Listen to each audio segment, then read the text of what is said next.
Magnificat Humanitas trouve en Afrique et au Bénin non pas un simple écho, mais un terrain d'application urgent.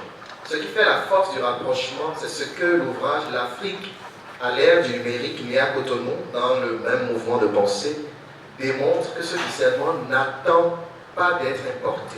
Il est déjà à l'œuvre, ici par des femmes et des hommes qui portent leur foi et leur lucidité dans les défis de leur temps.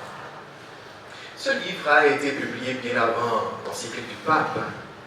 Cela prouve la capacité béninoise à anticiper certaines pensées, d'accord? Nous nous invitons nous-mêmes au rendez-vous du grand débat sur l'intelligence artificielle et sur le numérique. Le livre est sorti bien avant l'encyclique du pape, Léon XIV. Nous allons voir à travers ce livre-là qu'il y a comme une forme d'anticipation, mais aussi d'actualisation dans le livre sur le numérique. Comme je l'ai rappelé, c'est un fruit des laboratoires de l'école d'initiation théologique et pastorale ETP de Cotonou. C'est un ouvrage collectif porté par 16 auteurs, 4 directeurs et 12 collaborateurs compétences pluridisciplinaires. C'est une composition architecturale d'une remarquable cohérence traversée par un fil conducteur unique. La foi à partir de laquelle des laïcs engagés, des professionnels actifs et des retraités de haut niveau appréhendent rationnellement les défis du numérique pour l'Afrique. La préface du père Jean-Paul Sagadou, assomptionniste et rédacteur en chef de Prière en l'Église, situe d'emblée l'enjeu. La révolution numérique est la mutation la plus considérable, la plus incroyable et la plus attendue de notre temps. Elle nous convoque à inventer un humanisme numérique. L'Afrique y a quelque chose d'irremplaçable à apporter et quelque chose de précieux à protéger. La problématique générale de ce livre se libelle comme suit. Comment un continent dont l'identité se construit sur l'oralité, la communauté, la transmission vivante du patrimoine et une foi religieuse incarnée peut-il habiter l'espace numérique sans s'y dissoudre? Nous le savons, la révolution numérique nous parvient de façon inégale et précipitée. Nous n'avons pas déjà élaboré des outils critiques, éthiques et culturels pour maîtriser les effets du numérique. Comme je l'avais rappelé, nous avons pris le terrain en marche. C'est un travail pluridisciplinaire. Dedans, y ont collaboré des médecins, des juristes, des économistes, des sociologues, des gestionnaires, des enseignants. Tous rassemblés autour d'une même foi. Nous pouvons diviser ce livre en 3 parties, ou 3 mouvements si vous voulez. Le numérique dans la vie socio-culturelle africaine.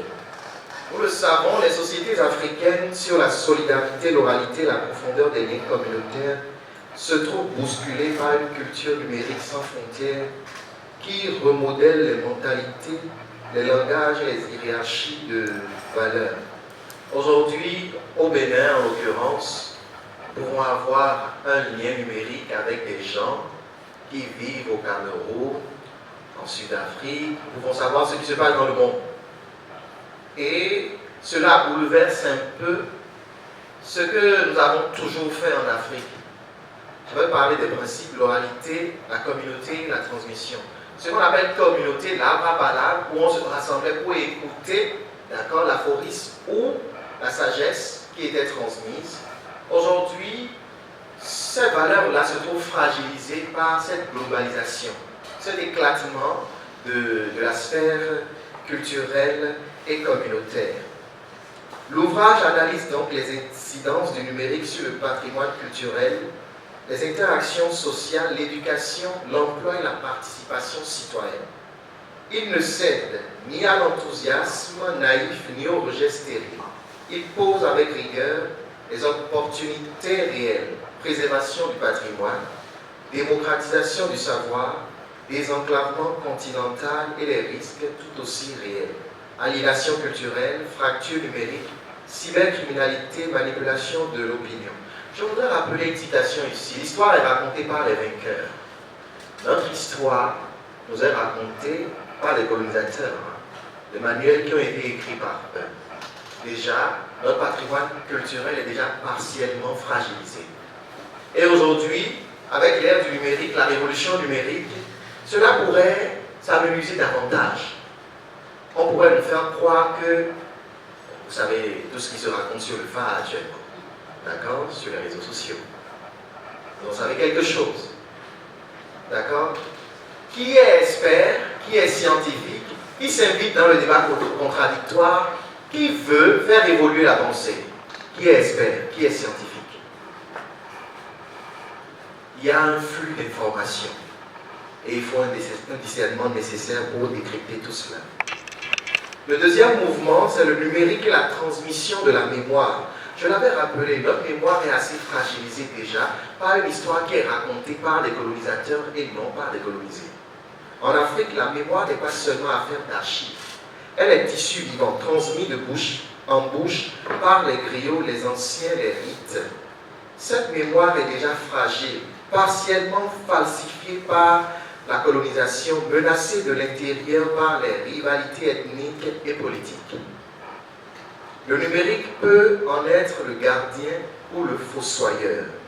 Cette partie examine comment les archives numériques, les bibliothèques en ligne et les plateformes collaboratives peuvent contribuer à conserver et rendre accessible l'histoire africaine tout en signalant le danger des bulles, de filtres, des récits révisionnistes viraux et rivaux et de la fragmentation de la mémoire collective. Une mémoire holistique reste possible à condition d'un usage éthique, critique et inclusif. Si jamais, sur Internet, nous lisons pourquoi les porte-noviens ne vont pas prendre femme chez les Aboméens, quelle instance de vérification avant? Il y a certaines personnes, la vue des bibliothèques, des livres dans les bibliothèques leur donne de la nausée intellectuelle. Nous ne sommes pas habitués à aller aux sources et cela pose un véritable problème. Tout ce qui est publié est cru. Il n'y a pas un réel fond ou une instance de révision éthique, critique et inclusive, d'accord? Inclusif de tout ce qui nous parvient sur Internet. Le troisième mouvement, le numérique et la vie de foi chrétienne en Afrique. La quête religieuse africaine est vive, mais souvent fragilisée par la culture de la peur, la double ritualité et la recherche du miracle immédiat. Dans ce contexte, le numérique se révèle à double tranchant pour la foi. Espace missionnaire inédit qui transcende les frontières et permet d'atteindre les périphéries. Il y a aussi terrain d'expansion des dérives sectaires, de la religiosité de surface et de l'exploitation mercantile des croyants. Ce n'est pas parce que quelqu'un publie chaque matin des versets bibliques que sa vie est sainte ou saine. Cela est évident. Cela est évident. Les auteurs proposent trois principes directeurs pour un usage chrétien du numérique. L'incarnation comme rappel que la présence virtuelle ne saurait remplacer la rencontre réelle. L'inculturation comme invitation à évangéliser le monde numérique lui-même et l'éducation critique comme chemin de maturité spirituelle. Il y a le Saint-Sacrement qui est, je crois, qui est encore exposé là-bas. Non. Le Saint-Sacrement, d'accord, aujourd'hui est proposé sur TikTok l'exposition du Saint-Sacrement, vous savez ça. Cela ne remplace pas une rencontre réelle avec le Christ. Cela ne remplace pas une rencontre réelle avec le Christ, une présence avec le Christ. Pour finir, la thèse de fond, il faut retenir que le numérique est un sixième continent, omniprésent et insaisissable que l'Afrique n'a pas choisi, mais dans lequel elle vit désormais. L'enjeu n'est pas de le fuir ni de le subir, mais d'en faire avec discernement un outil de service au service de l'humanisme africain. Cela exige des politiques publiques équilibrées, une éducation critique dès l'enfance, une Église présente et lucide et surtout une Afrique qui ose porter dans l'espace numérique la richesse de ses imaginaires, de ses symboles et de ses valeurs de vivre. En résumé, il faut que vous tous vous procuriez ce livre. J'ai fini. Merci beaucoup.